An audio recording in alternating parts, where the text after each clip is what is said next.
श्री रामकृष्ण लीला प्रसंग स्वामी शारदानंद जी द्वारा लिखित पाठ संख्या 309, षष्ठ अध्याय, द्वितीय पाठ, श्री रामकृष्ण देव और नरेंद्रनाथ का अलौकिक संबंध।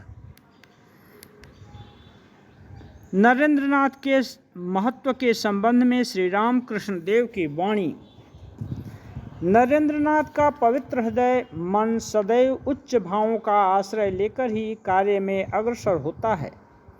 इस बात को श्री रामकृष्ण देव प्रथम दिन से ही अपनी तीक्ष्ण दृष्टि द्वारा समझ गए थे।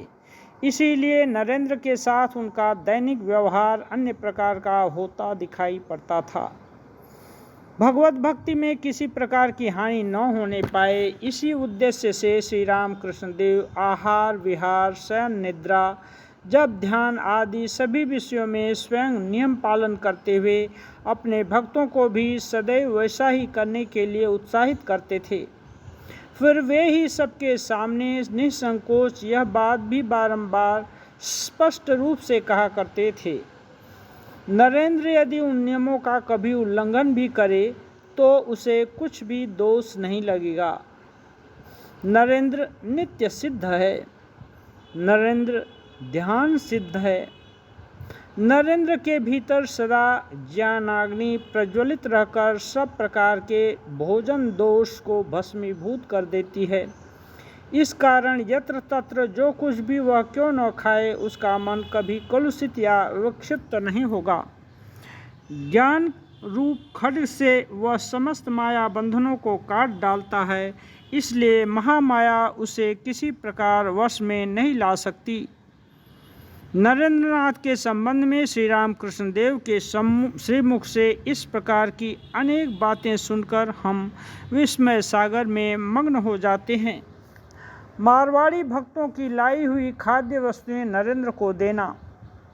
मारवाड़ी भक्तगण श्री रामकृष्ण देव का दर्शन करने आए और मिश्री, पिस्ता, बादाम, किशमिश आदि अनेक प्रकार की वस्तुएं भेंट देकर चले गए।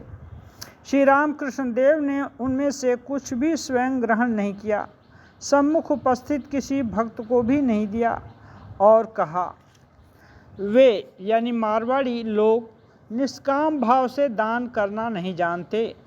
एक बीड़ा पान देते समय भी 16 कामनाएं जोड़ देते हैं।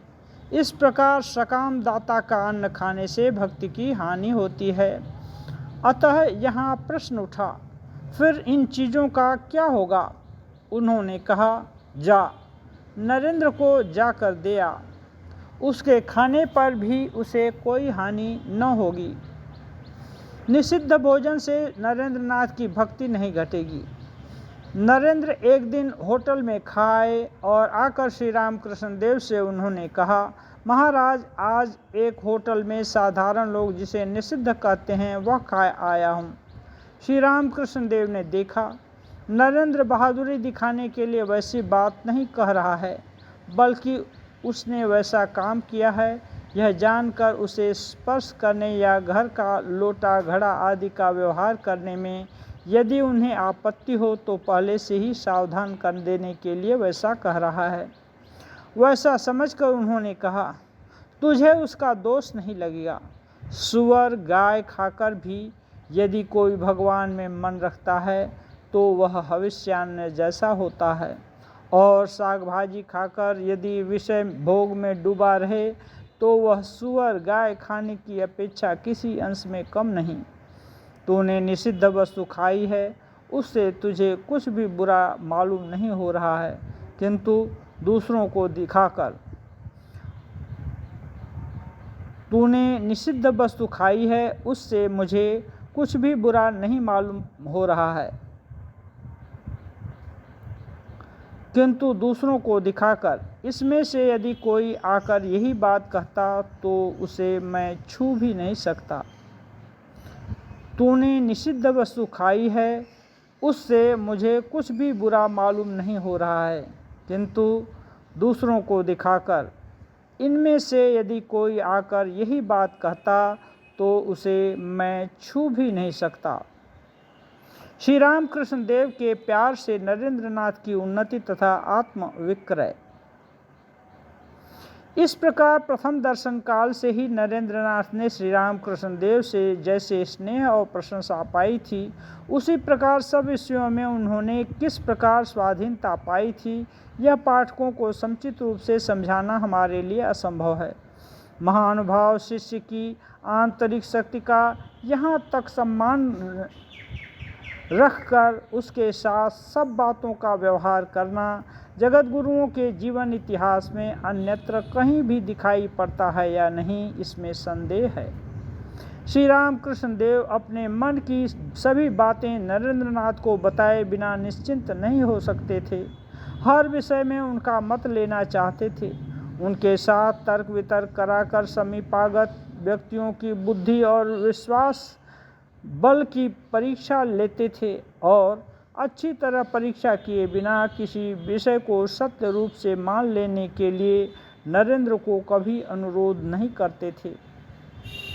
फलतः श्री राम कृष्ण देव के इस व्यवहार ने नरेंद्रनाथ के आत्मविश्वास, पुरुषार्थ, सत्यप्रियता और श्रद्धा भक्ति को थोड़े ही समय में सद्धाराओं में बढ़ा दिया था और उनके असीम विश्वास और प्यार ने दुर्भेद्य प्राचीर की तरह चारों ओर खड़े रहकर असीम स्वतंत्रता प्रिय नरेंद्रनाथ को अनजान में सब प्रकार के प्रलोभन अथवा हीन आचरणों के हाथ से सदैव बचा रखा था। साथ ही प्रथम दर्शन के बाद साल भर के भीतर ही नरेंद्रनाथ ने श्री राम कृष्ण देव के प्रेम में सदैव के लिए आत्मविक्रय कर दिया था, किंतु उनका अहेतुक प्रेम प्रवाह उन्हें धीरे धीरे कहाँ तक अग्रसर करा रहा था, क्या उसका उस समय नरेंद्रनाथ उसे कुछ समझ सके थे? संभवतः नहीं। हो सकता है श्री राम कृष्ण देव के अलौकिक प्रेम पात्र होकर अननुभूत विशुद्ध आनंद से उनका हृदय निरंतर पूर्ण और परितृप्त रहता था। इसीलिए नरेंद्रनाथ अभी तक यह समझ नहीं पाए थे कि स्वार्थमय कठोर संसार के संघर्ष के बीच श्री राम कृष्ण देव का प्रेम कहाँ तक दुर्लभ तथा देववांछित पदार्थ है। इस संबंध में हम कुछ उदाहरण उद्धृत करते हैं। श्री म के साथ नरेंद्रनाथ को तर्क वितर्क में लगाना। श्री राम कृष्ण देव के समीप नरेंद्रनाथ के आने के कुछ महीने बाद फरवरी 1882 ईस्वी में श्री राम कृष्ण कथामृत के लेखक श्रीयुक्त म दक्षिणेश्वर आए और उनका पुण्य दर्शन प्राप्त कर धन्य हुए थे। इस विषय को कि वराहनगर में रहते समय कैसे लगातार कई बार श्री राम कृष्ण देव के समीप आने का उन्हें मौका मिला था तथा उनके दो चार ज्ञान गर्भित श्लेषपूर्ण वाक्यों ने उनके ज्ञानाभिमान को दूर कर उन्हें सदैव के लिए शिक्षार्थी के पद पर आसीन किया था। उन्होंने अपने ग्रंथ के किसी किसी स्थान में लिखा है, नरेंद्रनाथ कहते थे, उस समय एक दिन दक्षिणेश्वर में श्री राम कृष्ण देव के पुण्य संग में रात को मैं रह गया था। पंचवटी के नीचे कुछ समय मैं स्थिर होकर बैठा था।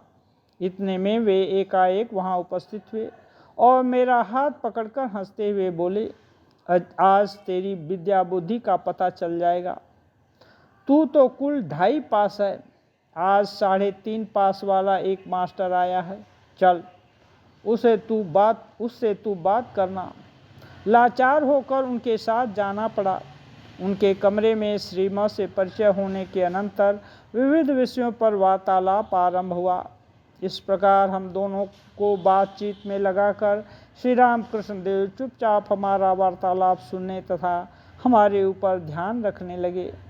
बाद में श्री माँ के चले जाने पर उन्होंने कहा, पास करने से क्या होता है, मास्टर का मादा भाव है, बात कर ही नहीं सकता। इसी प्रकार मुझे दूसरों से तर्क वितर्क में लगाकर वे तमाशा देखा करते थे।